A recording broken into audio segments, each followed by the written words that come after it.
Okay. Make sure my sound is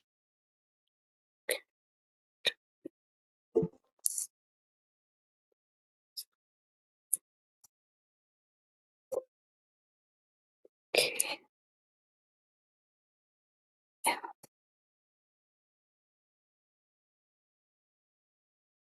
I do. Oh, no. Here, this goes up. Let's put this up here. Where'd my camera go?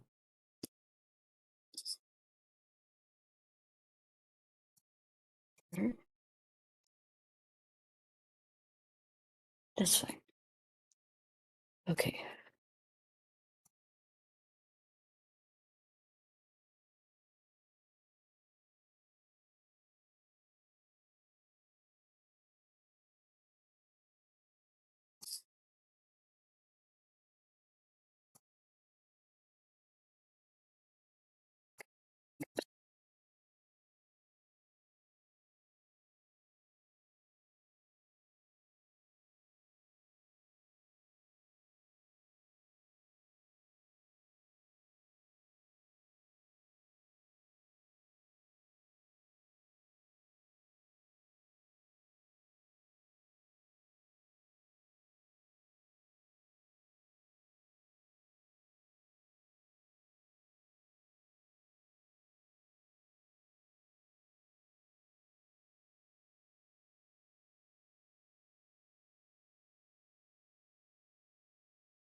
go through, so.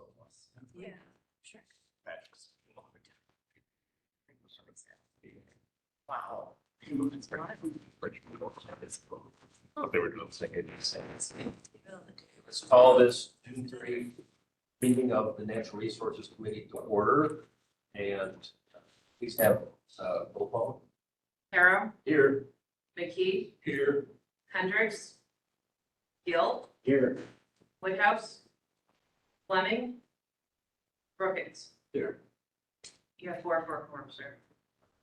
Okay, and was the meeting duly notified? It was correctly posted, sir. Great. Okay, so need to have an approval of the agenda. Could I have a motion of that? So moved. I'll second that. Gill and P, all those in favor say aye. Aye. Anybody opposed? Yay. And approval of the minutes from our June 2nd meeting. The motion to approve that. I'll make that motion. Motion by Richard, second. Woodhouse, and all those in favor say aye. Aye. Brookins. You said, what else is for Brookins? Oh, thank you. He's so quiet usually. Right. Oh, we got two more people on. Okay, we got a couple of comment forms here. This is a new thing we're doing where we actually have a piece of paper, but looks like Noah and Mary Brothering, did you want to say your piece? Can you wait till the time on, Okay. till the item comes up? I think they're doing it on one of the agenda, one of the parks rezonings. You'd rather wait till then to do it? Yeah. Looks like the same thing for Robin. Correct. Okay, all right, well, we'll catch it then. Right, so this might be a record. We've got 9 different petitions. I'm not sure we've ever had that many. Very exciting. So anyway, get them one at a time. The first one's Town of Richwood. Want to give us an explanation? By the way, there's a little bit of background noise, and when people are listening online, if there's anyone talking besides the person who's talking, it's hard to hear. So keep it down and speak up when it's your turn. So the first petition here is a split. There is a survey included here. They're splitting off 2 acres of an existing 40 with the plans to build. There was a question, and I believe we have someone online about a DNR easement on this property that came up. It is part of the Knapp Creek area, DNR area. And I did a little looking at that this morning, and it's all public or privately owned land. But they have the rights to hunting and fishing, and on some properties trapping. That should be included in the title work when the property is transferred. There shouldn't be any change to that easement access as far as I'm aware. But we will double check that before we issue a permit to build on this property. But otherwise, it's just a rezone to residential since it's 2 acres.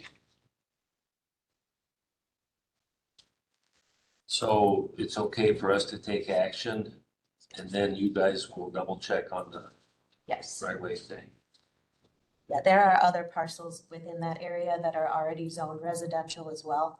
Okay. So the zoning portion of it, I'm not concerned with. I just need to make sure it doesn't affect any future use if we put a new house on there. All right. Your motion. Mr. McKee. Fleming, seconds. Discussion or questions on this one? I just want to say that you do not need a public comment form filled out to talk about the issues at hand, basically. So I know we've added this, and I think there's a little bit of confusion that you need to fill out a public comment form before you can comment, but you don't. So just so that everybody knows that, so. Yeah, in most cases, unless it was a big public meeting with a really contentious issue, we try to stay informal, but this helps us get a little organized, that's all. Okay, so discussion on this petition, anything else? Okay. All those in favor of approving, say aye. Aye. Any opposed? Okay.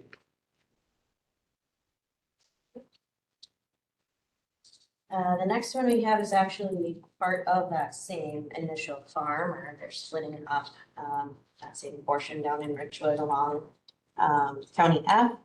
This one, there's already, existing, structures, it's a residence already. It's just a new survey, kind of combining pieces of a couple or kind of, I guess, changing the boundaries of the property a little bit. I think the plan is to sell this. But it's all currently part of the ag forest and we're rezoning it. It'll be 6.23 acres, so it'll go to ag residential. Don't want to make a motion. Mr. Hill moves to narrow the table. Second. Okay, discussion, questions on this one? I guess I always like to ask to make sure what the acreage is of the remaining, property, to make sure we haven't dropped anything below 35 acres.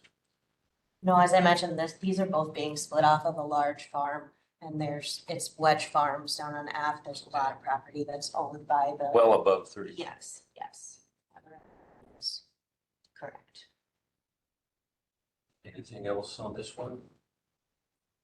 Okay, so all those in favor of approving, say aye. Aye. Opposed? Okay. Would none, 1 and 2.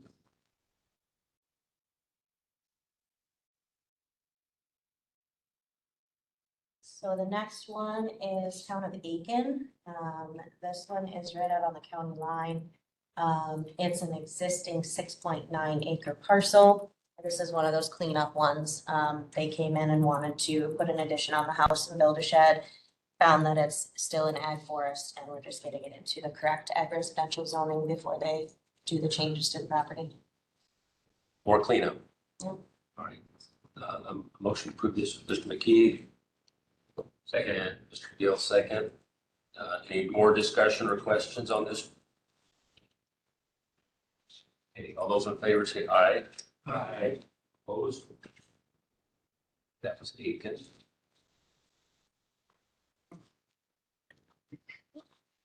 The next one we have is from Ithaca, so they have approved it through their zoning, but we have to go through the formality of getting it through here for town, or for county board. They are splitting and selling off about 10.9 acres. I don't believe I had a copy of the survey in here or anything. But they are keeping 65.25 acres that will remain in Ithaca's farmland preservation. And this portion needs to be rezoned to sell off. Does a plat of survey because it's over. Oh, yes, over 10. What's that?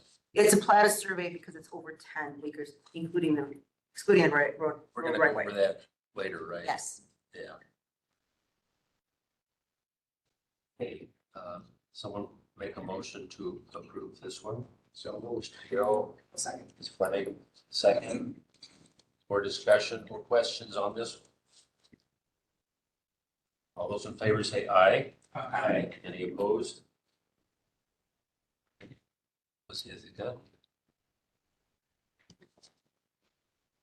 So now we're gonna get into some of the more complicated ones. We have a CUP for a manufactured home. And we do have the landowner here. If you guys have questions on anything. It will be the second house on the property. They own, I believe, over 50 acres total, 2 parcels. It's all in ag forest. This is a second home for use for mom, basically, to come and stay. So it's kind of that family use. But there are some pictures included. It used to be an office building, I believe, and it's a manufactured building. Right at that 24 feet wide that she's planning on residing and changing it to a residential structure. There's gonna be a new septic system for this as well. She's working on that already. So You say they've also applied for the septic? She's working on getting that part done, yes, but. So conditional use for the manufactured home. Okay, motion to approve this one, someone? Storehouse. Sorry. There you go. Who seconded? Discussion or questions? Mr. Chair, I just have a question on some of these township meetings, they don't actually put in their minutes proof of notification. So how important is that we have that? I see their minutes and that they've voted and approved on that, but it doesn't note that it's been the proof of notification. Town of Buena Vistas is like that. There's a couple of others. The first one, I think it was Town of Henrietta, they did have it in theirs. I'm just questioning how important is that to have in there? When we get the information from the township, I mean, basically, you're just looking to make sure they've approved it.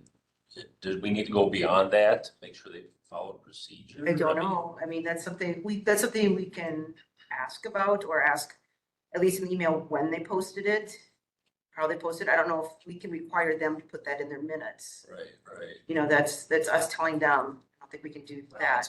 It has to be a properly posted or noticed. And I realize that, but we may have to, maybe we could ask them when this was posted and, you know, but I don't know if we. They do have approved agenda and posting. Oh, there it is, okay. Yeah. It is on that one. It Okay. is. But there is another one that Okay. didn't have it, but Okay. you're correct, it is on that way for Town of Buena That's Vista. something that I can start checking for and Yeah, because some of At them least- have it and some of them do not. And if they don't, we can ask them when it was posted Yeah. and. I could even just include an email if that would Yeah. work from the town chair. Yeah, verifying just that surprised they it's don't. posted. Put that in there because it really should be on their agenda Right. to approve that.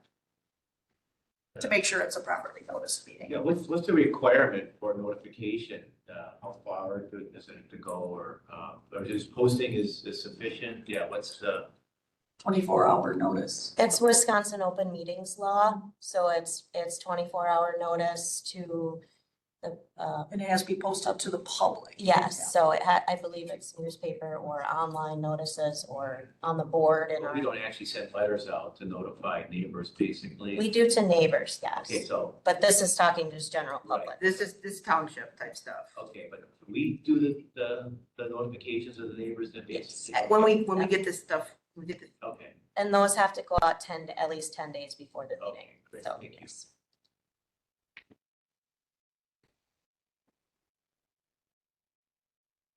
Thank you for coming. I guess the only thing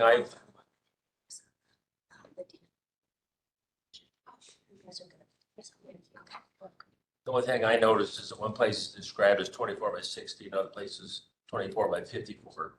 So I think Just the make sure. difference, 24/56 is without the trailer part of it, okay, the part that pulls it. So that would be coming off. I'm sorry, 60 includes that piece, okay. and that would come off and make it 56. 56, Yeah. not 54. No, 56. I'm Okay, pretty so sure. we just make sure that's what it says in the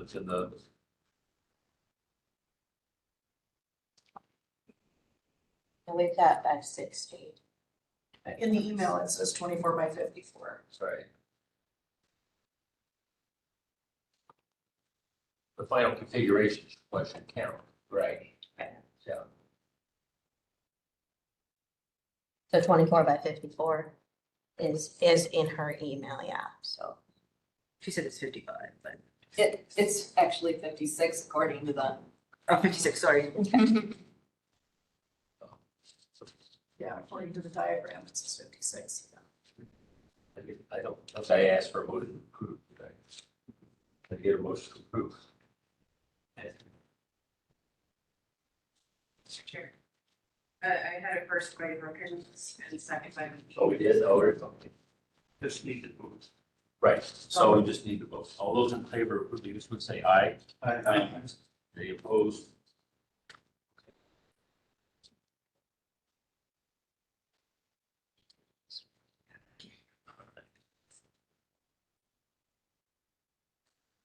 Campground next. So we have the campground. So we talked about this one a little bit last time. Do we have the petitioners here? Yes, okay. So we got the map, after the meeting last time. It is located on County C. The entrance is off County C, correct? So there's not the concern with the side road with Yuba Drive. That was some of the neighbors' concern. I think I included the map in there this time, so that was kind of the missing piece. But this was, 6 sites, I believe, 6 RV sites. Yeah. For campers. You have water and electric hooked up there. And I don't know what other questions and things we had. We had another neighbor that had come last time with questions too. Well, let's get her on the table. Go move. Mr. Hill moves. I'll second this. Mr. Key seconds. I can't find her map. Could you point out up there, maybe? I still Yeah. couldn't tell where it was on the map.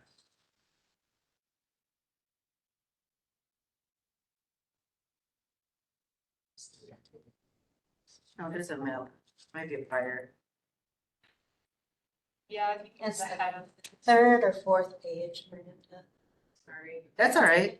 There, no, the next one up, right? Either one, yeah, that would have the flood. I'm really sorry, they didn't flip it. when No, they- that's. So Highway C is the black line here. Yuba Drive is up above it. That's where I was thinking it was before we were thinking. But it's right in this parcel here. And if you don't mind going to the next slide or the next picture with the floodplain, that was one concern. And it's actually on this parcel down here. So the blue is floodplain. So as you can see, it's all outside of that flood. Yeah, I guess my biggest concern is. yeah, there's a new state statute where we're supposed to kind of like blot out names at certain points in the process. And so ironically, it blocks out information. One. So that's why I couldn't find it. Yeah, it's kind of outlined in light blue, that little triangle. Yeah. That's the parcel. It's I called. see it on that one. Okay, any questions, comments on this one? Well, we got all the information we want, so it should be good. All those in favor say aye. Opposed? Okay.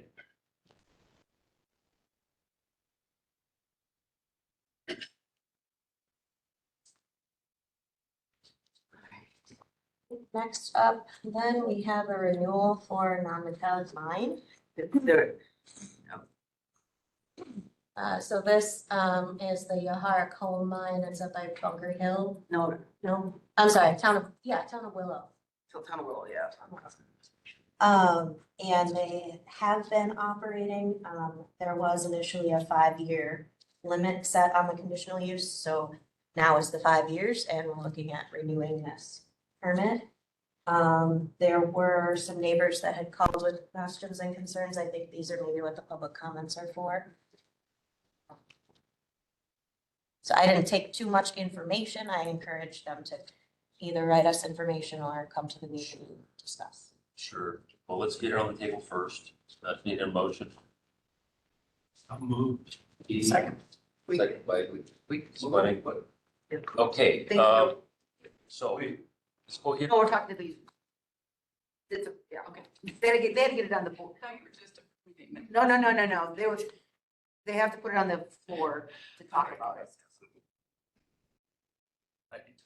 Okay, so let's see, this is Noah and Mary Rothering. You had public comment you wanted to say about it? Yeah. Actually, we'd like to know what Robin is going to say. Are you changing anything? No, I've been running over with your materials and we're here reading what the 5-year CUP, just like the last one, everything is identical. So we're not changing anything, it's identical what you folks approved last time. And like I say, anything that, any issues that we've had, I've talked to you folks different things on certain things, and like I say, anytime you've asked with anything, they were happy to respond to you, so that's basically, we're gonna renew with identical hours, the previous one that you've approved for us, and this is just an extension, and everything's the same. Sorry, that was our big question. Well, Yeah.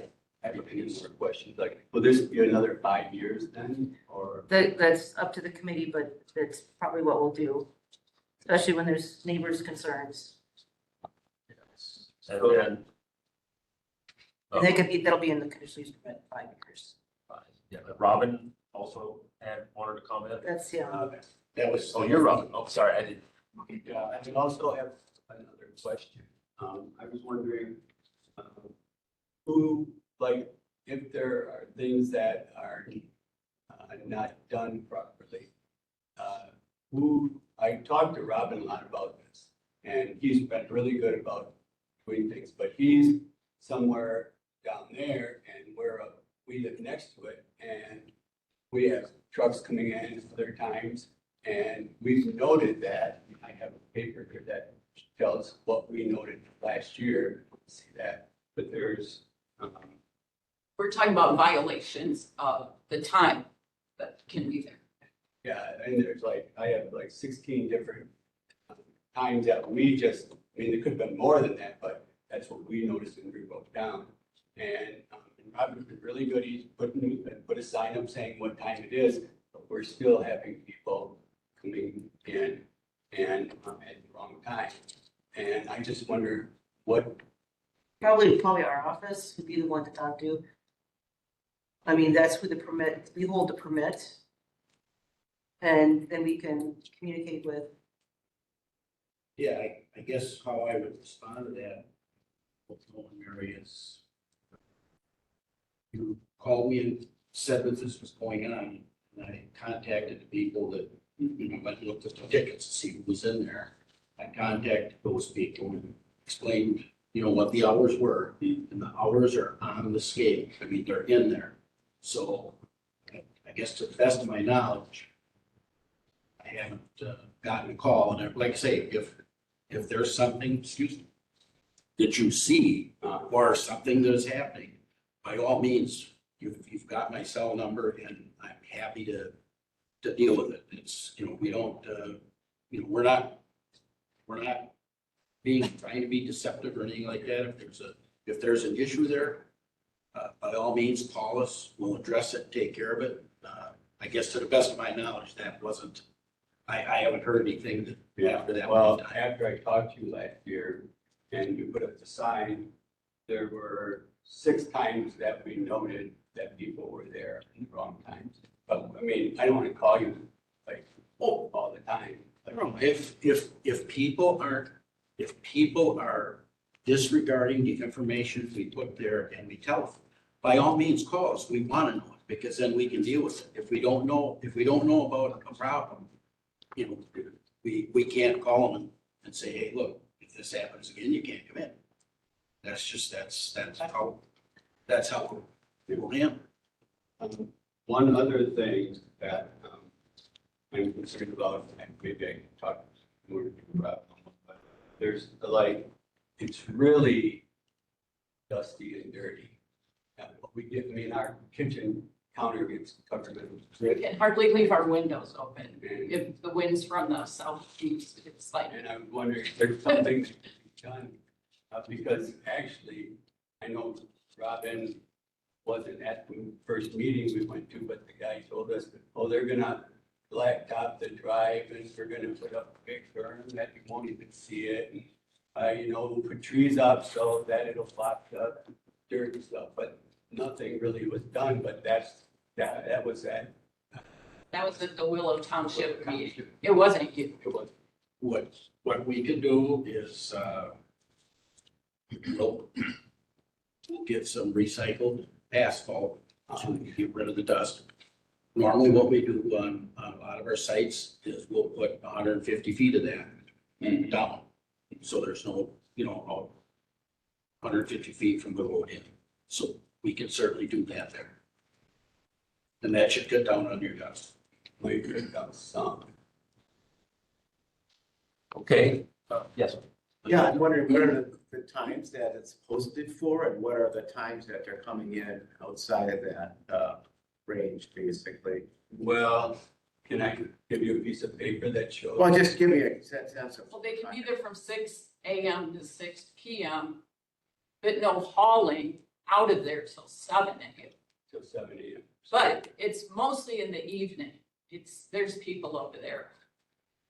Just 2 weeks ago, there's like, We was like- know things even this year. yeah, like, it's 6:40, there was someone over there 2 If weeks At ago. night. At night. If what you could do is if you could give me that list, because that way I can go back and look at the tickets, because they should, tickets should be filled out, and I can see who it was, and I'll be happy to Okay, address it. and I know you can control what they're doing.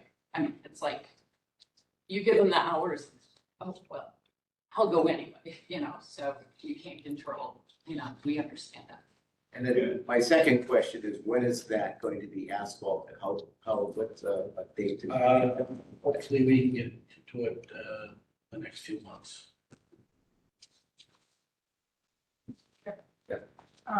So my question is when there's a violation, shouldn't it really be noted to the zoning office? Because we need to be aware as a committee when we go to renew these.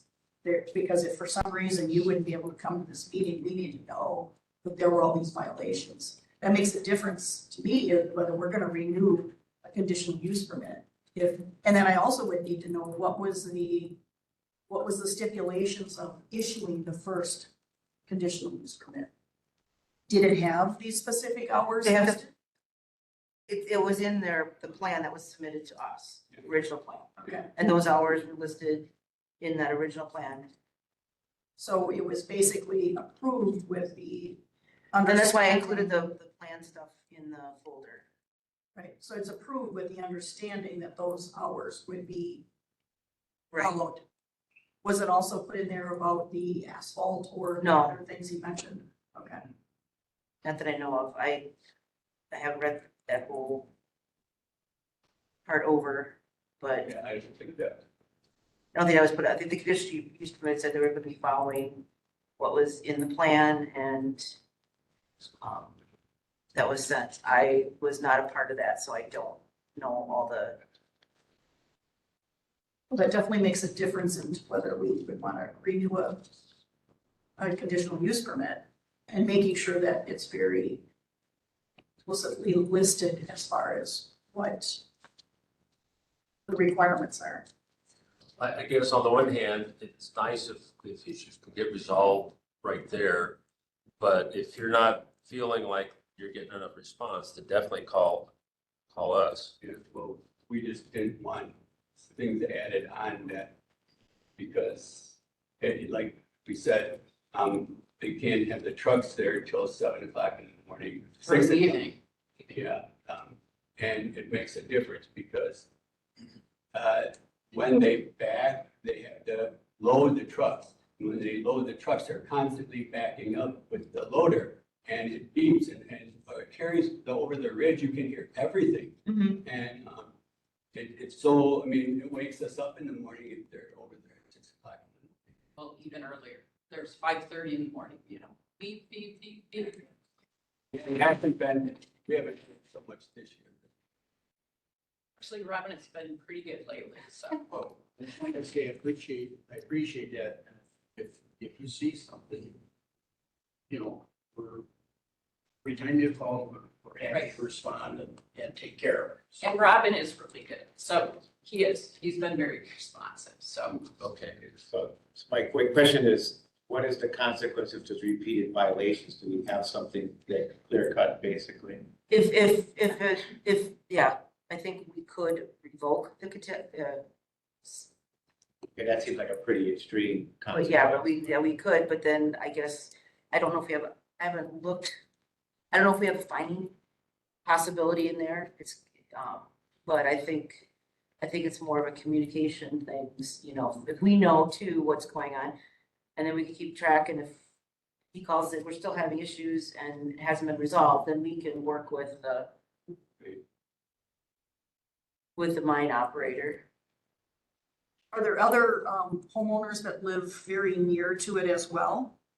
Yes, but nobody, None of them none of them, well, one neighbor lives in California, so, I mean, they were here earlier, they come in the summer. But they went back. And there's at least 3 other neighbors that are very close, actually closer than us. Yeah. And It's just when we stand in our backyard, it's right there, so. affects you maybe the most, sounds like. well, some I people kind of think feel that way, but I don't know, maybe we're just the most sensitive neighbors, I don't. One last question, is there a remediation fund that when the mine is closed, that we're Yes. taking? They have to submit to us a financial assurance. And it's going to be continuing, Right.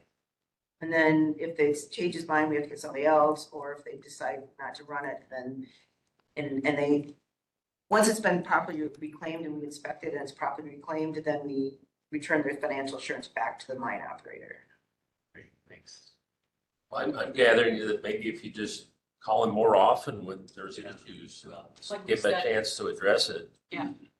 Um, Sometimes you feel like a pest, you know. But maybe it's Hi, this, Robin, it happened again today. Hi, Robin, it happened again today. Yes. But if, like I said, if he knows who it is, that it maybe starts, you know, maybe because you have contacted him, it's gone down because he's addressed. right. All right, well, Excuse me. yes, I have a comment, maybe a question or two. My name's Paul Ellenbrand. I'm here with my wife Sandy. We're neighbors in the Rotherings. We don't live there full time. We split our time between there and our house in Middleton, but we're there a lot.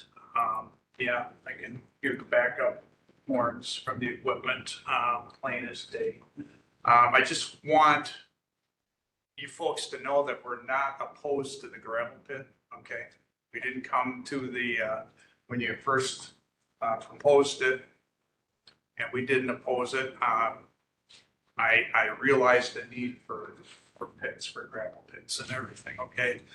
So I just want to make that perfectly clear that I'm not opposed to it.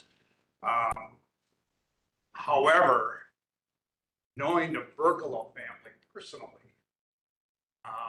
when you first opened that pit up and we got a lot of rain, the whole bottom of my woods was covered in clay. And I'm sure, I don't know, are you guys aware of that? You must be. Yeah. When they first opened it up. These are all new members, so. Okay, well, apparently they didn't put a silt fence up, is that right, Robin? No, so all the erosion control stuff was in place. We had a very, very heavy rain. It was like 5 inches that I was actually through here the morning that happened. We have a site up in Grovewood, and on my way up there, I took 56 up. And there was 2 spots where stuff, not from the quarry or anything, we had such torrential rains that it washed down the hill and snowplows had to plow mud off the road. So did it happen? Yes, but the erosion control measures that were in there were not sufficient to handle that amount of rain. We put in what was, what was required by our plan. Yep. So yes, we had very, very substantial rain. What we've done is we've added measures to, we put in sediment ponds, so nothing will leave the site. Are you planning on opening up more land? In other words, stripping off topsoil and doing that again in the next 5 years? Yes, yes, and basically what happens now is if you envision the property, there's a quarrying in the hills, so now there's a fairly decent hole there, so if you do get the rain runs into that hole, nothing leaves the site, which it was right as we were opening it. That's what happened. We took care of it. Well, yeah, you took care of it up there, but then it became my problem. Because I don't know if you guys can imagine 6 inches of clay and dirt in the bottom of your woods, if you all have woods. I mean, it was a mess. I mean, you couldn't even walk down there for weeks. And I waited and waited and waited for one of the Berkelos or someone like Robin to contact me and say, hey, we had a problem up here, top of the hill, and all this stuff ended up in the bottom of your woods. And I never to this day heard a word from your materials about maybe cleaning it up or doing something, or at least acknowledging that it happened. Extremely disappointed in the Berklow family over that. And that's why I'm here today. I just want some assurances that first of all, isn't gonna happen again, and it sounds like it won't, you know. But if it does, I would like some assurances from the board here and maybe Yahara that they would contact me, the landowner, any other landowners, and admit that, hey, we had a problem here. How did it affect you? What can we do to clean it up? That's all I'm looking for. No opposition to the gravel pit whatsoever. Would I rather not have it in my backyard? Of course, nobody wants a gravel pit in their backyards, you know, but again, I know we need the aggregate, okay? So I just wanted to put this out there that, yeah, man, I was hot and mad the first time this happened, but again, I never complained to anybody. But if it would happen again, boy, you're gonna see a whole different demeanor in me at the next meeting, if there is, if that would happen. And the Berklow family, I'd be knocking on their doors at home. So I just wanted to put that out there. If you can Right, give me, thank you. if you can give me your Absolutely. contact. But to your point, we had, Town of Willow had an emergency meeting on that. People came, I don't know if you folks were there or not, I think we were there now, but, everything was discussed. Anybody that wanted more information to get it, obviously we didn't have your contact. The DNR was involved in it. It was when some of this took place, when they started changing some of the requirements of their permits. So the DNR was involved, everybody was notified, so you weren't, and I apologize for that, but if I could, I'll get your contact information. But we did talk with other landowners around there, but if, like I say, if you give me your contact information, I'd be happy to. Sure. Contact. Sounds good. All right, well, I'm gonna go ahead and call for a vote. We've had a lot of good discussion. So any other comments from the committee? All right, all those in favor of petition, say aye. Aye. Anybody opposed? Okay, This is for 5 years. yeah, 5 years.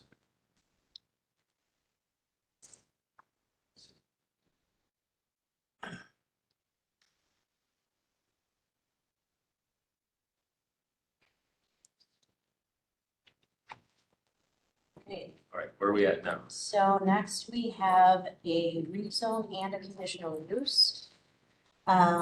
This one is in the town of Westford. This is up by Bunker Hill. Nelson Culp owns, I don't know how many acres up there, but a large farm up there, well over 35 acres.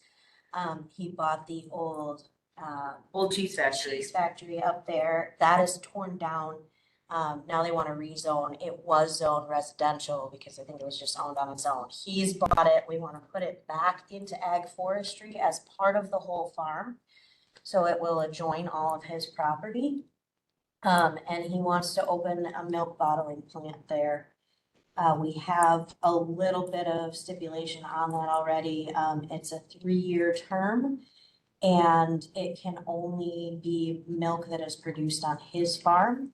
If there's any outside milk that comes in, it would need to be rezoned to commercial and be considered a commercial business at that time. I believe the plans are to also open a retail store on site. At some point. At some. What's that? This is Donnie Mangle. He is working on behalf of the landowner, but there was talk eventually, maybe, and that's where that map comes in, putting in a retail store at some point. Yes, if you And want me to run through it, put it on screen, I'll run through the whole process. put it up there, and I supposed to, and then you know exactly what's going on. The blueprints you're talking, or, yeah. That's all right. I go up there, Sure. this wouldn't be wrong now, would it? You passed it. No, right, no, it'd be fast turns. Okay, bring it down a little bit, please. Okay, above, Yes. the other way. Okay, up to by the brown line, you'd have Highway I. Originally, we went 110 feet off center of Highway I to the front of the bottling plant, which is Yeah. back here. We felt that was too close to the highway. So Nelson and I dropped the building back to 120 feet back, okay? Off of Highway I. So we want to we want to be able to put 40 feet down in front of the building someday. So we had the town give us a 56-foot variance for the highway, and we decided to go 66 feet. So we just felt 56 was just too close to the highway, okay? So what we're gonna build this year is this piece, the main plant. This is where the holding tanks will be sitting, and I kept 20 feet from here to here, in case I want to put another 16-foot bay truck bay on here. Now the tanks are still out of the way. The driveway will come in here, this will be our driveway. They'll come around the back of the building. This is a storage building. These would be docks with trucks to back up to. And this is my freezer unit. This is my cooler unit. And these would be my storage tanks. So it's milk and or ice cream is what you're saying? Or- Milk and ice cream. It's all laid out for pasteurization. We have a homogenized, we don't plan on using it, because we don't want to. And the state don't require it. So it's all laid out for everything inside here. There's a little bitty office up in that corner, utility room. The addition is 3-year plan. This is 2025, that's 2028. And 2030, I think we're gonna plan this one. We'll be another 80 feet going this direction for a bigger plant. We're also looking at building a 140 cow dairy on the farm. But 100% of the milk comes off his private dairy, goes through this private plant. That's the plan, so. That's something we'll have to talk about on the land conservation side, is as far as making sure that everything is meeting Yes. standards that way too, as far as. Now, if you nursery want to bring the land map up, please? I think it's the other way. Maybe she didn't have one, I don't know. There it is. Nope, that's the wrong. That's the wrong one. That's all right. Okay, There we go. bring it down a little bit if I can point at it this way. There you go. Okay, this is the piece that Nelson, The first R1. this one, Nope, this one, nope, the other one. this one. Yep. That he just purchased, okay?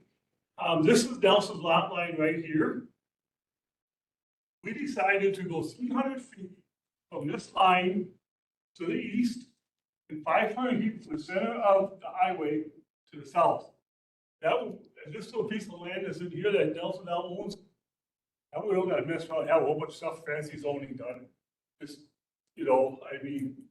I guess, Paul got the stuff to you the other day.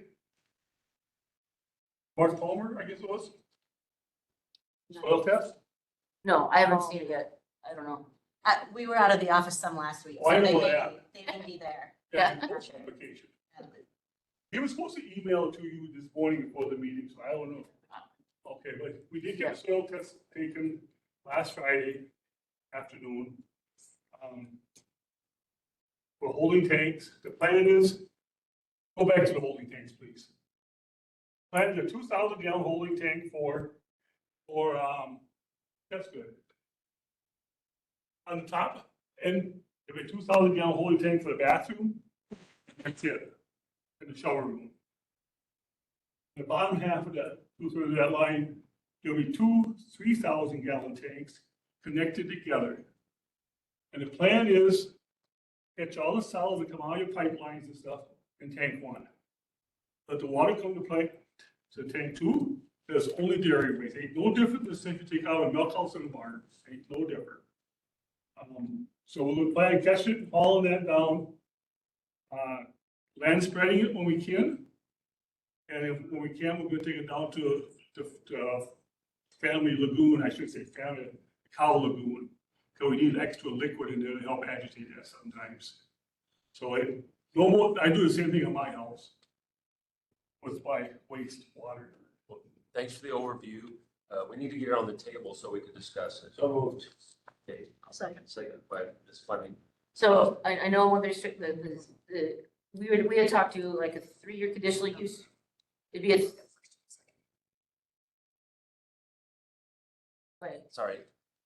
So we've had a lot of discussion, but one of the stipulation like the township put on, we kind of put on was, the whole, like a 3-year, conditional use permit Wholesale, for wholesale, township gave us a wholesale permit right? And we were fine, and that's fine for with 3 us. years.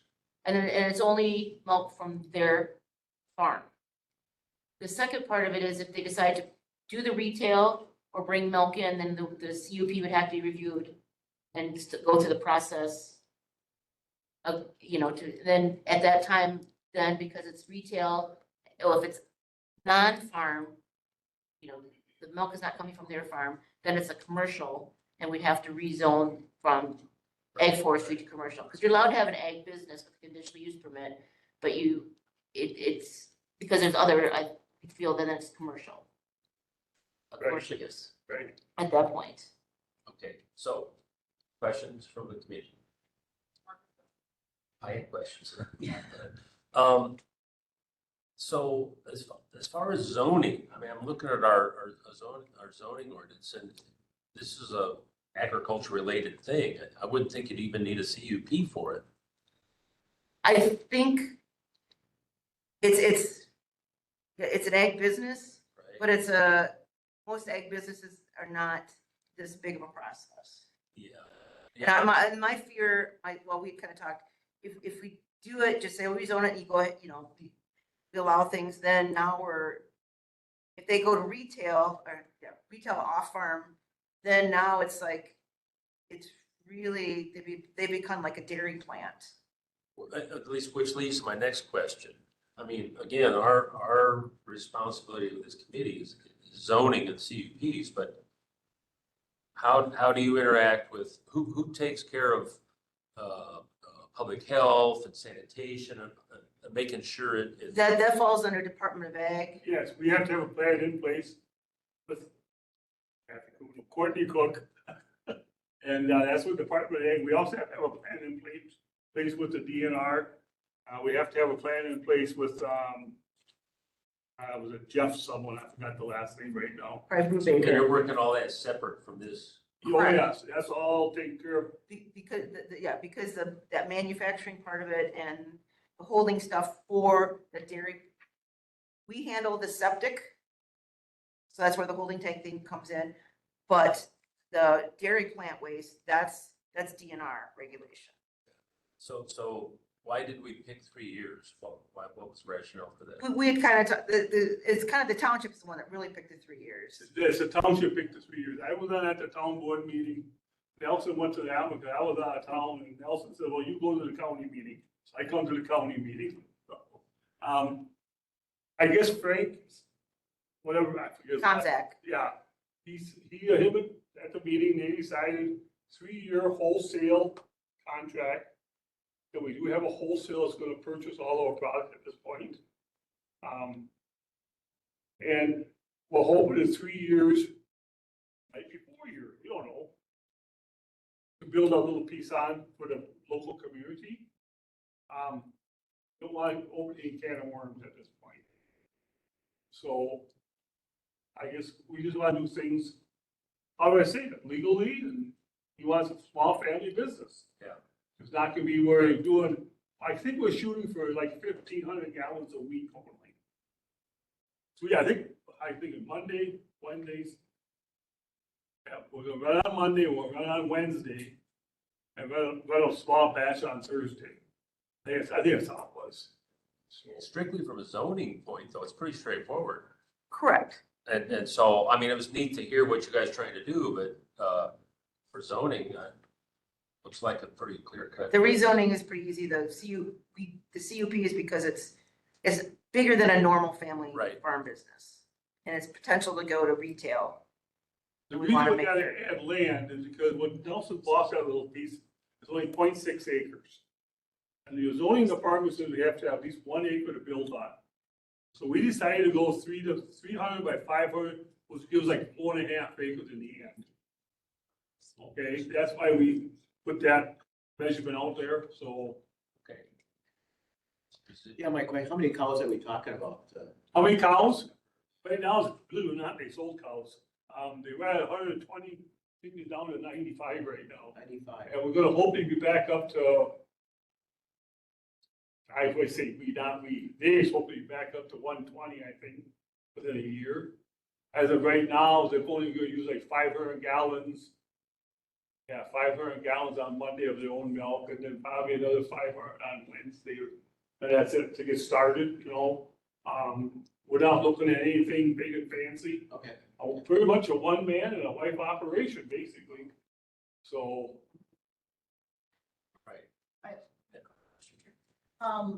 So what is the requirement as far as notifying landowners and across the street, is that Bunker Hill?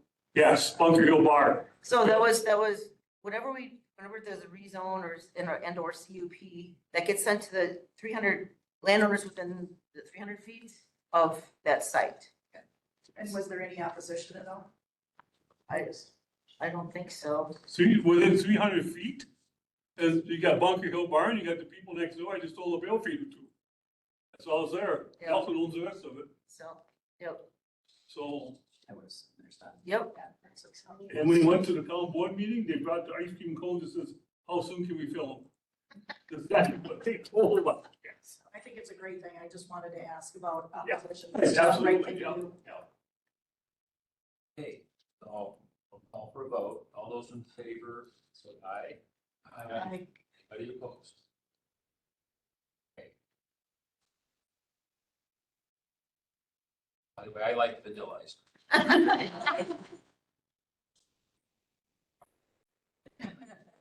No, I got involved in this. It was a long situation. Yeah, the ironic thing about that, the cheese plant that they tore down, my grandfather built.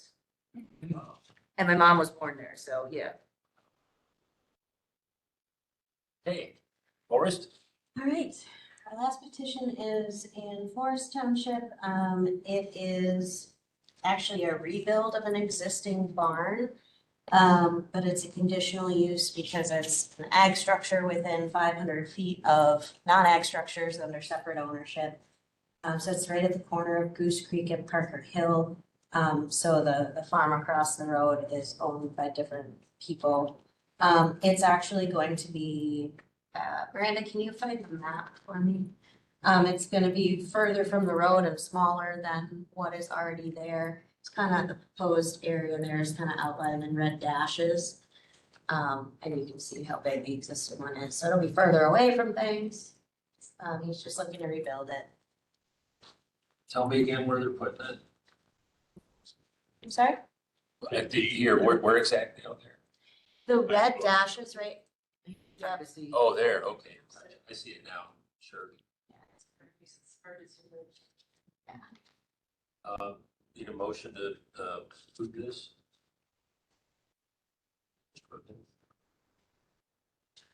Mr. McKee seconded. Yeah, okay, discussion and questions. It's pretty straightforward. Mr. Chair, Yes. I missed who was the first. Mr. Perkins. Yeah, it's already there. There was one neighbor that called just asking, what are they doing? And I explained that they were just rebuilding. They said, I have no problem with that. They just didn't know if there was anything, new being built or closer to their property. So no issues with it. Okay, all those in favor of approval, say aye. Aye. Opposed? Okay. That's a lot of things. Yeah, that was a rough one. Thank you for sitting through it. All right, where are we at now? Reports. Department activities, we're up to 56 land use permits for the year so far. We only did 8 in June, so it's been a little bit quieter in June. I think right at the beginning, people start pretty hard. Sanitary permits were at 30 for the year. Again, 8 of those came in June, so the sanitary, we had a lot more permits. I think we went on roughly 6 installs in June. So again, a little quieter on the installs, but there's plenty of them coming in. It's just kind of slowed a little bit, but it's still kind of a constant. Thank you for having me, folks. I'll talk to you again probably. Thanks for coming. Yeah, we've had a couple of requests for like shoreline floodplain, permits, and these are kind of, one is the Fancy Creek Stream Restoration. They want to restore on Maryland Hulk's property, restore the stream to its original bed and out of the drainage ditch. And so we're working with, Hulk Ron from Trouts Unlimited and DNR and trying to get that so we know what we need to permit and how to permit it. Because they're doing work within the floodplain and the shoreline, and we have to make sure that, we have to approve a permit for, They actually started work. no. I've been hearing about this for a long time. Well, part of it was getting the plans together, it was doing getting the funding. Okay. I mean, it's like a 400,000 plus project. I think their goal on the last update was to start work in the fall, get some of it done in the fall and some of it done next spring. Okay. And there were a couple other DNR hurdles that they had to overcome, the way things were described, you know, it's complicated, but it was like, they're putting in some, what do they call those things? They're kind of little dams in the plugs, they were ditch plugs. And they have to build them higher than the surrounding land because there's always settlements. And DNR was having a little issue with that, and it's like, if we put it at the level, then once it settles, you're gonna have a dip and it's just gonna go over top of it. So, you know, things like that. The other thing we're working with Josh Elder. They want to replace the building that Extension uses out at the fairgrounds. That little white building behind the dairy barn, across from the office building. And so Josh stepped in 2 weeks ago and I put an email into the guy from the DNR, what's allowed, what isn't, according to them. And there's maybe some things that they can do, but it may have to fill in a little bit there and build the structure higher like they did with because it's in the flood fringe. And so it may be just like they did with the office building there, that may have to be built up. Oh, and that might happen with. I don't know, I got an email into Josh and he and I and Jen to sit down and figure out, he gave us different scenarios, what to do, and then we'll just need to figure out what's gonna be done out there. The next one on land conservation, Derek's waiting, the rain has kind of slowed things down, but he's got some projects that are gonna go in. He and I had a discussion, there's a person who has a contract. They signed a cost share contract. And it was signed last year and it was extended this year, and they didn't get in last year because by the time they have to go, it's a stream bank project, and so they've got to be able to get in. And so, okay, he had corn planted, so okay, we can't go in there.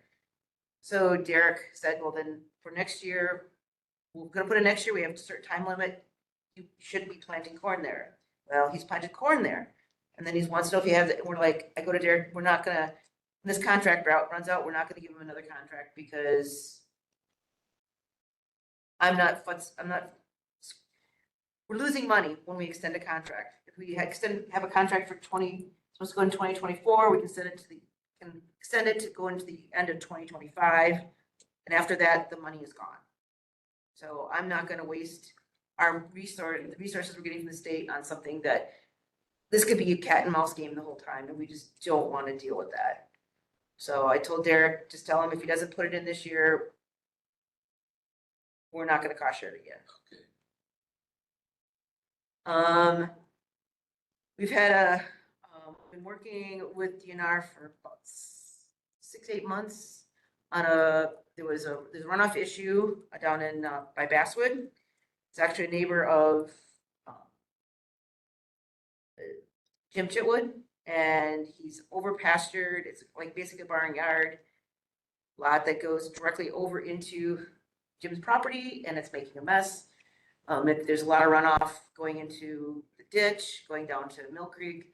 And so I'm waiting for DNR, maybe issuing if things don't happen, changes aren't made, they may issue a notice of discharge. And that's where note of intent to discharge, to issue a notice of discharge to prevent violation. So we're kind of the person in the middle that works between DNR and the landowner to mitigate the circumstances and find ways to construct practices. And then, I guess while I was gone, there was an issue down by Sextonville with a barnyard runoff. And we kind of told the person before we had a complaint that it was a possibility. And so we talked to them about it, and they didn't do what we asked. And so these like big rainfalls we had, it was running off the lot under the road into the neighbor's property. So we're gonna sit down and talk about that one. Corey's been working on the inspections and monitoring for farmland preservation. She's got about 28-30% of them done so far, the inspections. So she's been working on them. Aquatic invasive species, snapshot day will be August 9th. Starts at like 8:30 in the morning. If anybody's interested, we're going to be meeting at the park shelter down here off Seminary. Talk about what we're looking for, what we're gonna do, and then we're gonna move out to the site, which is out on 58 on the DNR property out there. Well, there's a parking lot there. And we'll be spending an hour or two walking around and seeing if we can see any aquatic invasive species. We're looking for volunteers. If you're interested, you can go online. I get you the link. You call me and I get you the, email me and I get you the link, and you can sign up to be a volunteer for that project. What time is that, Kathy? We meet at 8:30 here, 8 or 8:30. And that there's a thing on the bulletin board. I have it on the bulletin board downstairs. And then we move out to the site. And then we meet again, we can either meet out there and talk about if it's a nice day, or we'll come back to the site. We got a request from DNR or the aquatic invasive species people to do a special boat landing, like clean boats and clean water on a certain days at up at Lee Lake at Kaz. So we've got that set. Where? Lee Lake at Kaz. And so I've got, I can't make it the day they want to do it, but I've got a couple of staff that will, at least 1 or 2 staff that will sit for a couple hours. That's all it is. We're always looking for volunteers to do the clean boats, clean water. We can train you. You want to sit at a boat landing or, kayak landing for a couple hours. Just talk to people as they come in, make note of it, show them what to look for. If you know somebody that's interested, let me know. We're always looking for volunteers for that. What's the date of that? That's anytime. That clean boats, clean water. It can be a couple, like, say you go down to the Buena Vista one in Gotham and sit for a couple hours. Talk to people about what they need to look for, show them what to look for, as they're pulling boats in or out, see if they've been in another body of water, emptying their live wells, all that kind of thing. And then I think you were in on there was a Southwest Regional Planning Commission and UW-Madison. There's going to be a well testing project. It's going to be like, and they will come out and test your well. I think Steve said he's going to do it. I got a couple of staff that are going to do it. If you know of any, did you sign up already? Yeah. So if anybody, you have a well and you want to get it tested, let me know. I can send them your contact information and you can have your well tested. No cost to you. It won't be testing for bacteria, but like nitrates, all side. There's a whole big list of chemicals that we testing for. And There's a pilot project that's gonna be a smaller group that's. Right. gonna Try it out and then. we Right. roll it out. Right. Well, but if we can get people, you know, like county board members, you know, and like neighbors or a small control group, and then we'll put it out for a bigger. They need to do this pilot just to make sure they get their procedure smoothed out, but they think they have funding to do as many as 100 wells. So that's, the more the better, right? Yep. Yeah. That's all I've got between those two departments. So you All have, right. So, just a couple things here. In your packet, you have, again, our normal monthly report. The one thing that I have in here is the Richland County Extension priorities for 25-26 academic year.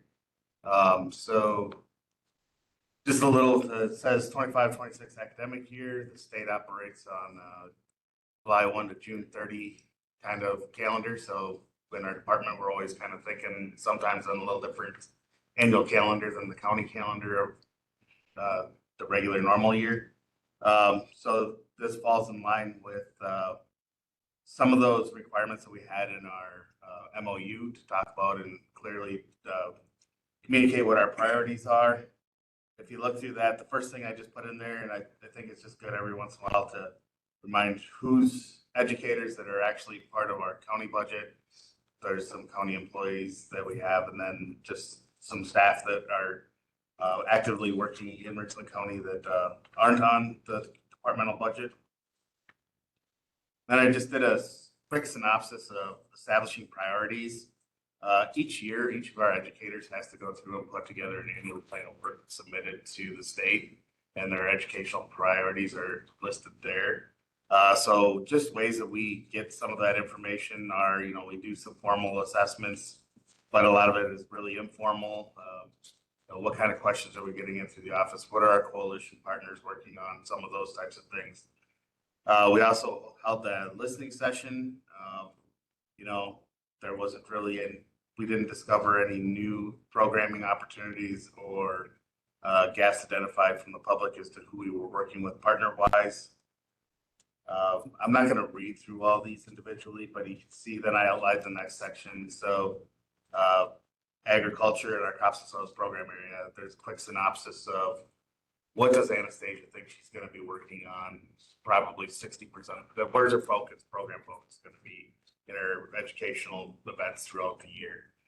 So some things here that she's identified is like weed control, reduced tillage, diversity of crop rotations, weather impacts, and is more specifically to Richland County, and specifically the Farmer-Led Watershed Group and the Resiliency Land Use Work Group.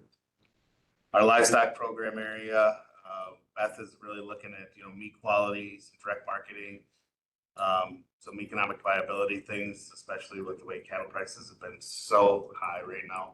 How do we make sure we capture some of those things? So Sarah on the human development relationships, she really focuses on financial education. Programs that she's really been starting to work a lot with are Rent Smart program. So that's a program for renters to understand what they should be looking for in lease agreements, what the renters' rights are. They work with people who are actually renting and talk about what the owners of those types of places can work through. Planning ahead is a strategy planning for, you know, goes through wills, transitions, end of life type situations. She's been doing some budgeting workshops, and I think this month she got her first financial coach after she coaching person. So she completed her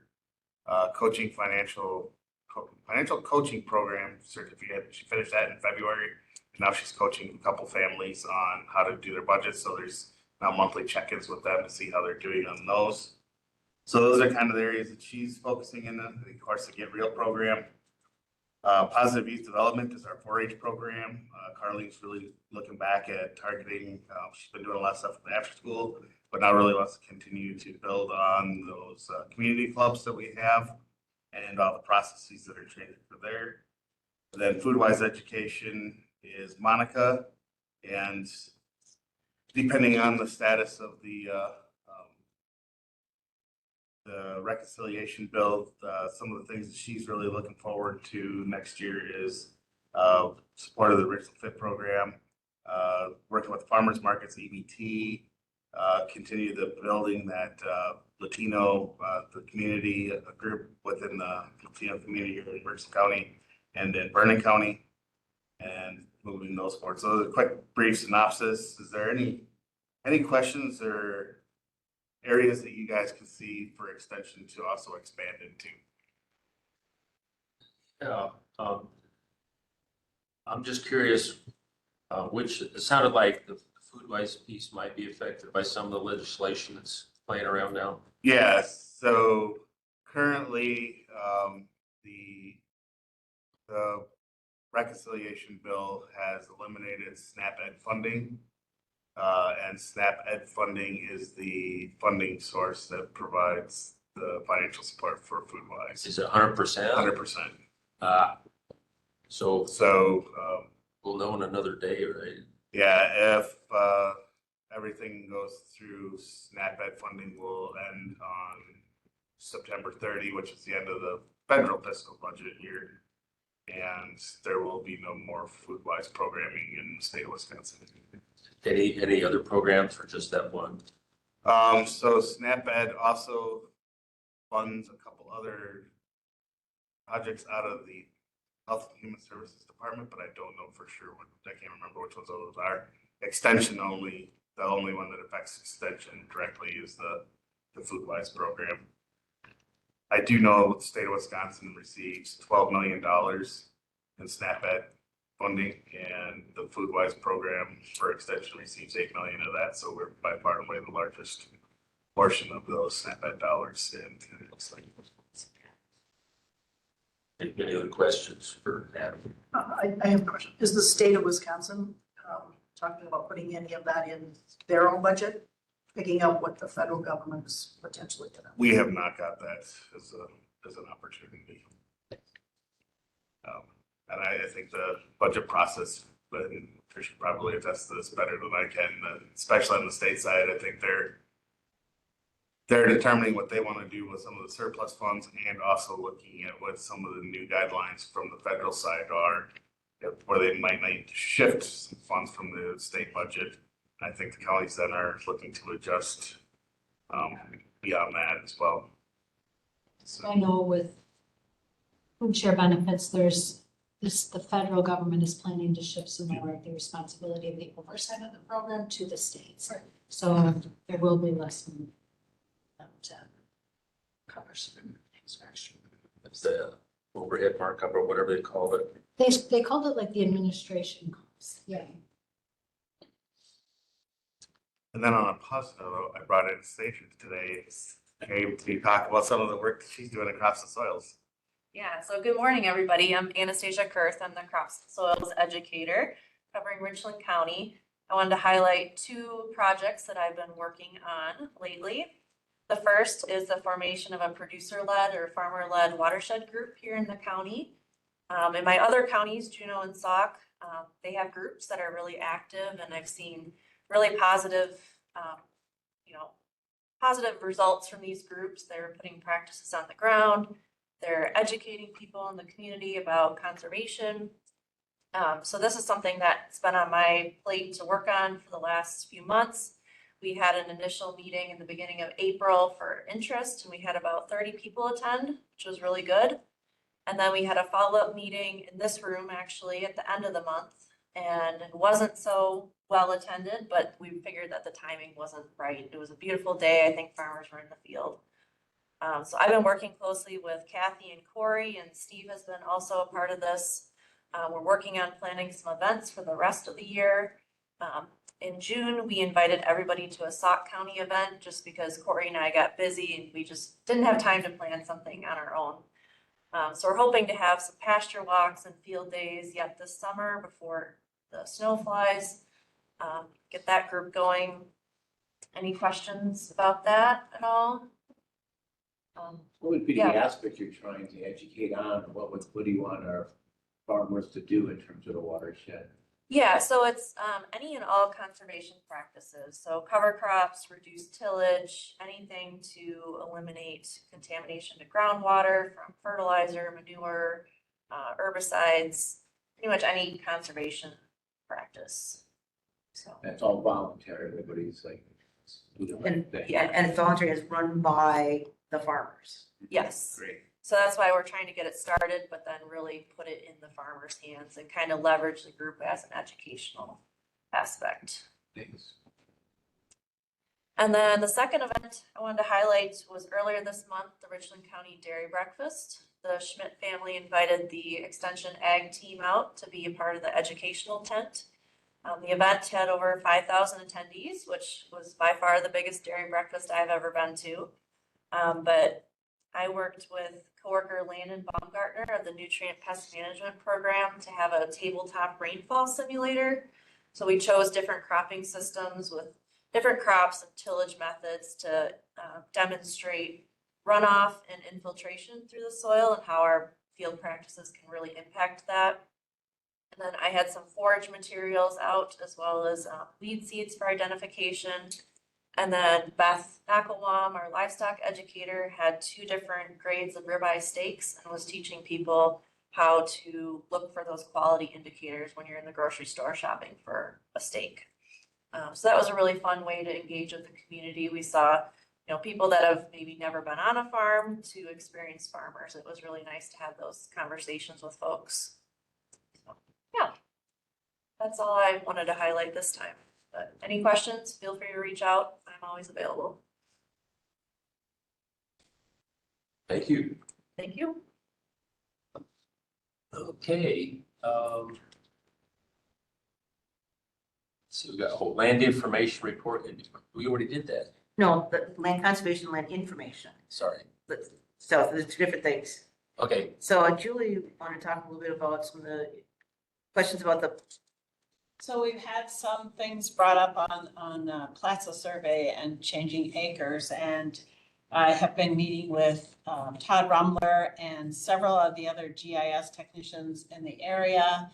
We came up with a work instructions on how to take care of possibly changing acres due to a Plata survey. But I've run into some legal issues that I want to work a little bit more on that before I bring it back to the board to present. I want to talk with some of the other GIS technicians in my quarter, which is going to happen August here at Richland County. I want to talk more about how they have work instructions, what they look at the Plaza survey, how they review the Plaza survey, and what types of issues they've run into. So I want to do more research. I am not 100% yet on changing acres until I hear from this group one more time. So if you'll wait on me another month, I'll have work instructions, I hope, and I will have more information on what the future looks like for Plaza survey and addressing acres. Well, we weren't waiting. We didn't even know it was an issue. Yeah, so it's really interesting as I've reached out to other counties and I've talked with other of the surveyors. I've talked with Dane County, I've talked with Vernon County, about half and half. One variation between counties. Yeah, and some of them, like Dane County, doesn't even touch theirs. They have over 10,000 Plaza survey come into the office, and they review the certified surveys, which we do now. We send them in, have them reviewed. We have them reviewed and signed off on. We bring them back here, we plat them, and then we assign them numbers. But they're certified. So Plaza survey are not certified. They are just a plat of survey of what you see on the ground. And they are mapped. They are not reviewed like a certified survey is reviewed. So make sure I understand the implications for us. Depending on the size of the parcel, when someone comes in to rezone, we may change which one's required to have a CSM. So right now it's anything under 10 acres. 10 acres, yeah. We require a CSM, and we would like to revisit that as well because we're behind. Other counties are coming in and saying much higher acres than what we have. And that's what we're going to talk about next. Yeah, and we are seeing an influx of a lot of splitting of a lot of lands. And there's other things in the ordinance we'd like to maybe revisit because the ordinance may be a little out of date. And so we want to bring it into the future and possibly have some more acreage onto that CSM and the Plaza survey. I just want to make sure that we're not gonna get into any legal issues before I go any farther. So I do want to do some more research. I thought I was there, but after talking with more counties, now I have more questions. So I just want to make sure that we are in the best light before I bring it here and we make it a work instruction. Because changing acres can kind of sometimes end up with ghost parcels. You got, so we do somebody had like, the plat, it was like 40 acres and they went down, said, well, no, it's 38.9 acres. Now what do you do with that other 1.1 acres? Yeah, We're- and so we're, we you don't, know, as far as everybody loses the tax base, it's everything, but I think that's what she wants to make sure that things are. So Yes. at the end of the day, with a possibly new way of guideline, more people will have to spend more money for rezoning than would have in the past. Fair to say? go toward that CSM. Yeah, Yes, right. and that is a certified survey. A Platis survey is Understood. not certified. Right. So, Um, like I said, we didn't even know it was an issue, so get it right and then. Right, and so then that leads us to the CSM.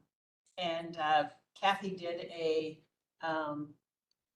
burst out to the other counties to see what they're basing theirs on.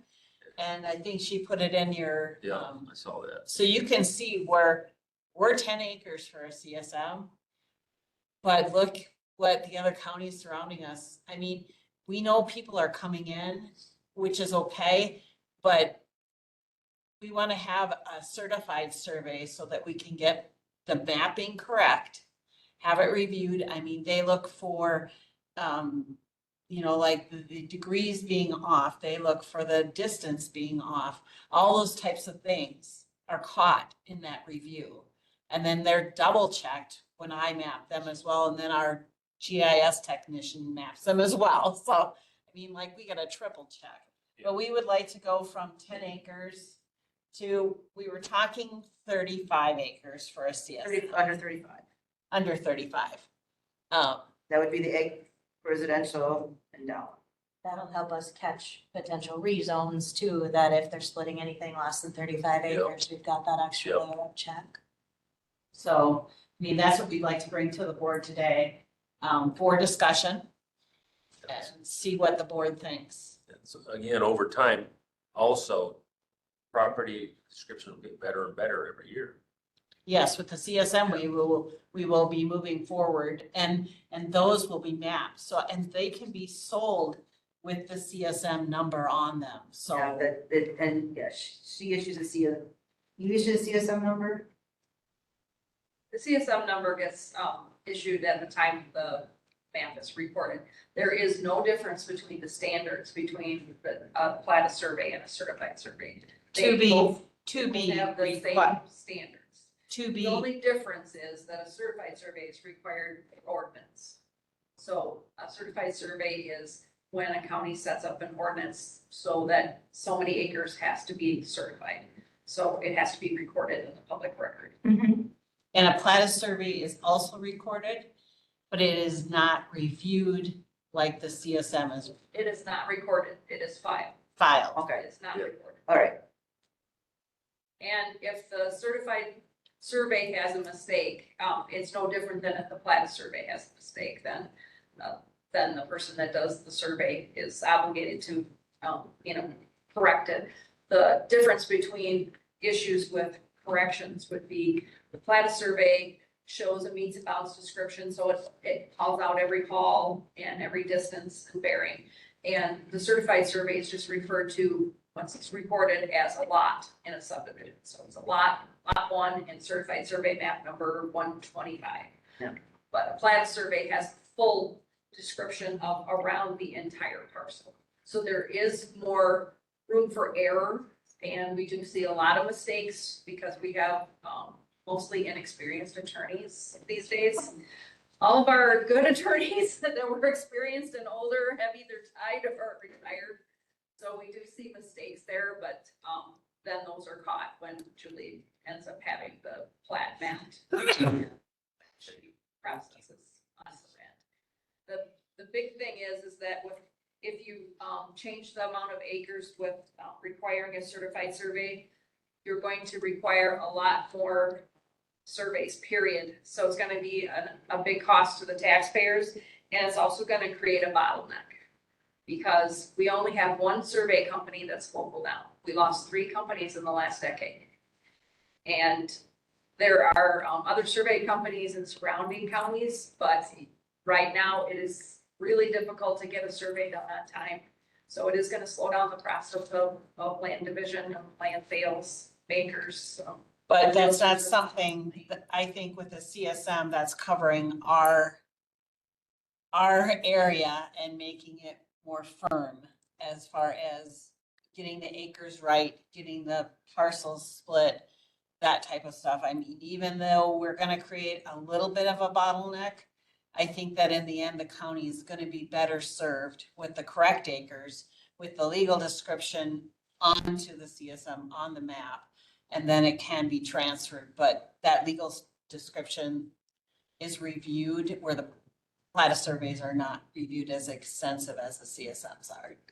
Deb, can you help me understand what you mean by a plat of survey is just filed? So where does that information go? The surveyors are required to, bring them to our office, and then we put them in a basket, and our county surveyor spends an hour a month. He comes and looks at those surveys and just gives them a brief look over to make sure that they've met the standards, and then that he gives his blessing and. So, but a plat of survey, where is that accessible for someone to see if there's one? I mean, do you know what I mean? Like, does that show up on title work then? They're in cabinets physically kept in our office, then they are also put on our county website under the plat of survey tab. Okay. So they're out there for everybody to see. Other surveyors go there, they can see the surveys done in the area that they're gonna do work in. So they are accessible to the public. That the map is there, the description should be there. So It's kind of an unknown thing. People don't really even know it's there, but it is there. The surveyors know. The people that use it most know it's there. So they are mapped onto the GS layer, but they are not mapped as a closed parcel. They're mapped as points on our GIS map. And that's another layer that's hidden down below. And so we were talking about if we decide to go forward with them, we would plat them starting 2026. But we need to have our other information in place on our work instructions and how we're going to handle them before we dig into more money. But you're thinking maybe August, you'll be coming back? Yeah, I have a group coming here of 30 in August, and hopefully we have to the 1st of August to the middle of August to have a good discussion here, and then hopefully come back with some work instructions for you guys to look over and see what recommendations. Okay. And so, like I said, I got information, you saw it in there for different counties, what they're doing. Across the river from us, Iowa County is going to less than 40 acres. Sauk County is going to less than 40 acres unless they have less than 40 acres, and unless it's the short 40s, we've got some along the western part of our county, we got the. Correction sections. Right, and those they wouldn't be doing, those would be considered short 40s, according to them. Columbia County is less than or equal to 80 acres. So they're saying like everybody, and it's like, we don't want to do that. And it looks like there's a lot of them at less than 20 to 15. That makes more sense, I think, because those are parcels that you're probably gonna develop. They're not just farmland. Yeah. And that's kind of why we talked about doing which would be our ag forest, ag residential, that'd be buildings too, would be like less than 35 acres. Everything above 35 would be ag forest. And we talked to the surveyor, Todd also was in this conversation and he agreed with less than 35 acres when we talked with him as well. Okay, all right. It'd be something So- we'd have to amend our ordinance for, but we wanted to bring it out here for discussion before we, and, you know, that'd be something we bring this fall to. So are we ready to talk about chickens?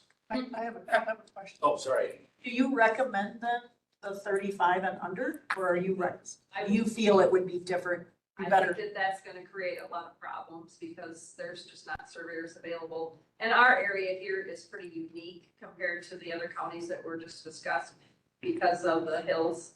And, surveys are hard to do except in the spring and the fall, you know, when the leaves are off.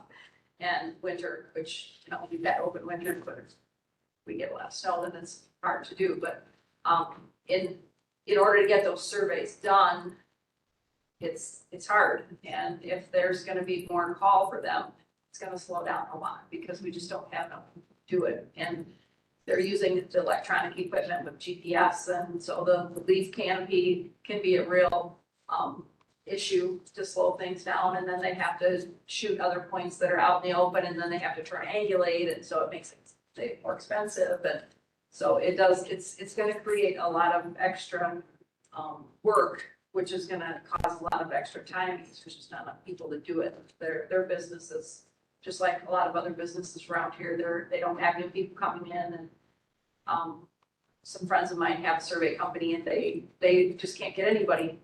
They offer to pay for kids' school, they offer to train them on the job for 4 or 5 years, and they still, nobody just wants to do surveying, so it's hard to get the professionals out there to do it. But I think you also want to look, even though maybe there's not the professionals, but I think you want to look at your land use too. That the CSM is in your best favor to get the right acres, to get the descriptions correct, and to get the deeds done correctly. I mean, it's big. You know, if they have to bring in something else, but and when I look at deeds, I look at the meets and bounds of every deed. I draw every deed. I make sure that that deed closes. If I don't, then that GIS technician that's off-site reviews those drawings and makes sure that those deeds are correct. I mean, that's big for us. That's big for our county.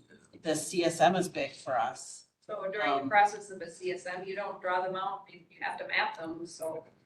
Yeah, I still draw them as well But do we send those to the state to be approved. to be approved before they go through Yep. the plat view? It sounds like, based on her concerns, thinking about how you roll it out. In other words, maybe it needs to go to a different criteria, but think about how you roll it out so it minimizes the bottleneck some way. Anyway, just one more thing to consider. Anything else? Is that anything we are voting on today, or? I is just it put it- discussion? Just discussion and We'll bring it back. All right, so who's gonna talk about chickens? Talk about chickens. I like. So I grabbed a couple of example ordinances from neighboring counties. Most of them were anywhere between like 4 and 10 hens, no roosters. We're talking like the residential areas. Some of them went into a lot of detail about, you know, the placement and appearance of the coop, you know, that it had to be fully enclosed, that it couldn't be, you know, able to be seen from outside the like there's several different, I guess, things to consider, and just examples of what other people have done to give you guys ideas. We're talking about changing the ordinance in September, October. roughly fall. So again, just kind of giving you some examples of what other people are doing. And letting us know what you think. I think it's just chickens. I don't think we deal with other animal, you know, poultry, ducks, geese, that kind of stuff. I think it's just purely somebody raising a few chickens for some eggs, you know, type thing. I forget what the city has. City doesn't allow. They don't have anything, correct?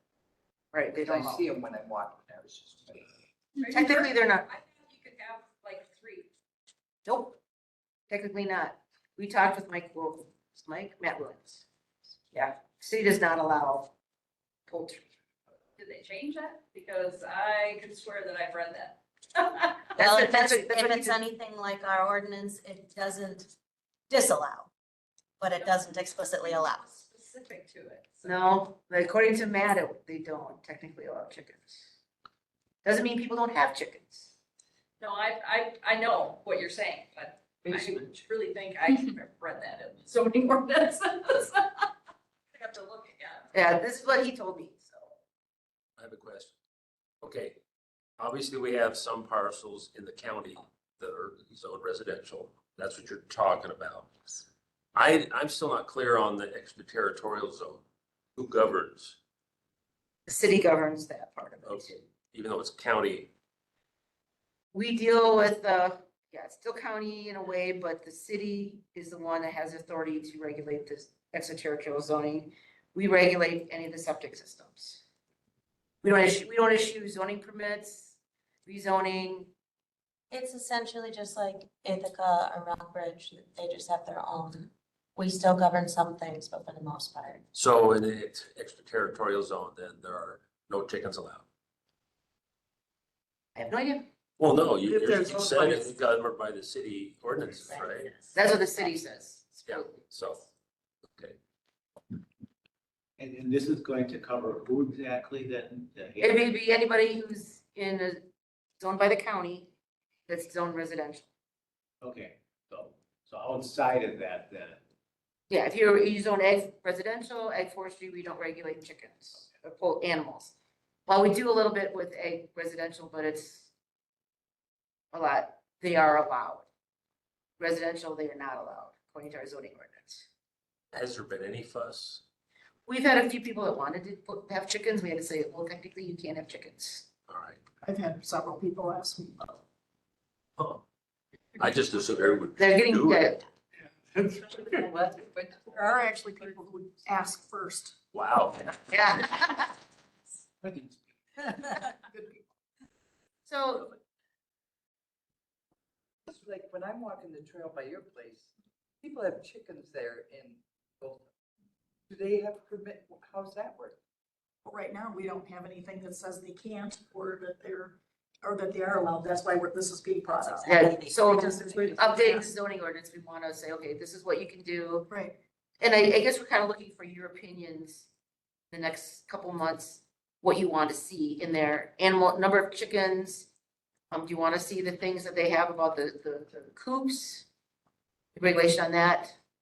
The example's really a good idea, so if you have something. Right. Because I never even thought of some of those points. Yeah. Well, they probably didn't either until they had issues and then they gotta, it's like a game, you gotta add stuff. That's why I wanted examples, because there's gonna be things that Yeah. you won't think of. Right, right. And we wanna take some from this and some from that and. Yeah. But one thing I didn't see was like anything that talked about the size of the coop. Did I miss that? And they don't have that in there. Okay.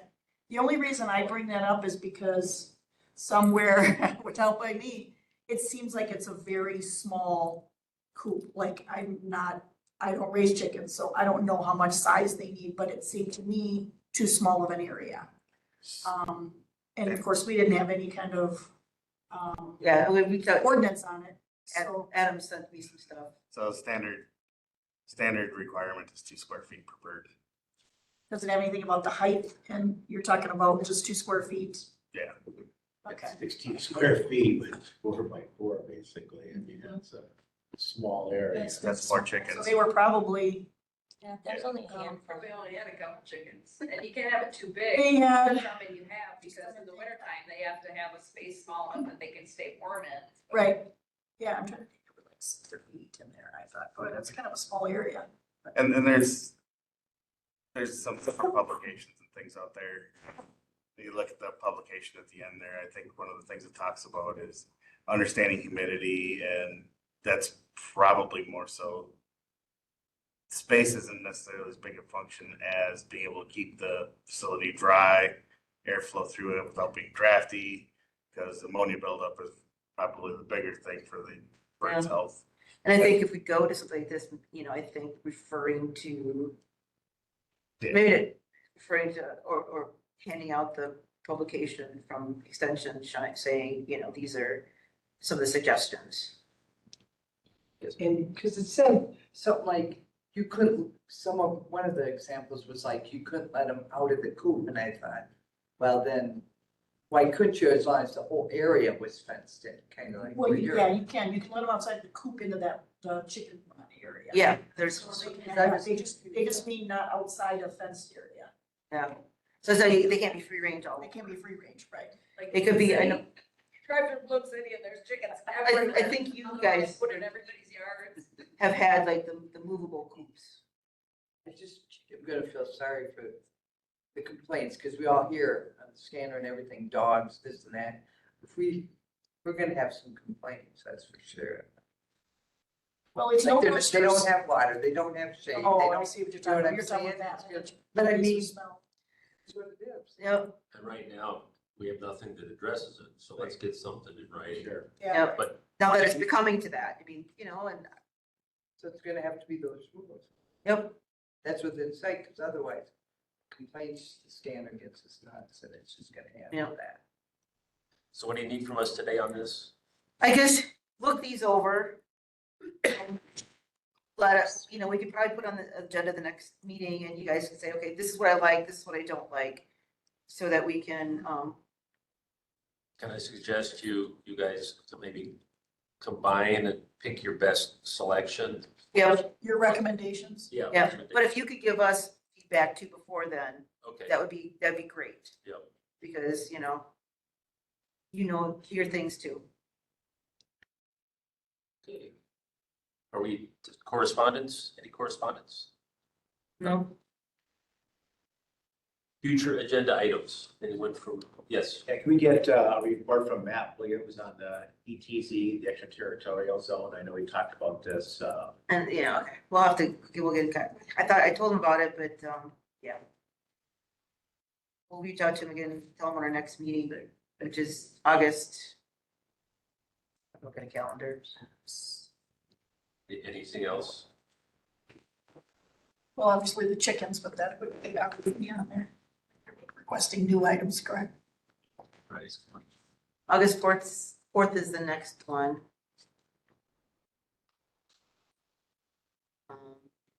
And then just a reminder that our September meeting will be early because of Labor Day.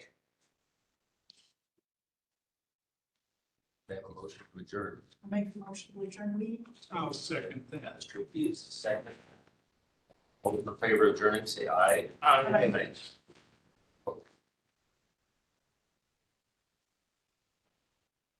So patient. Okay.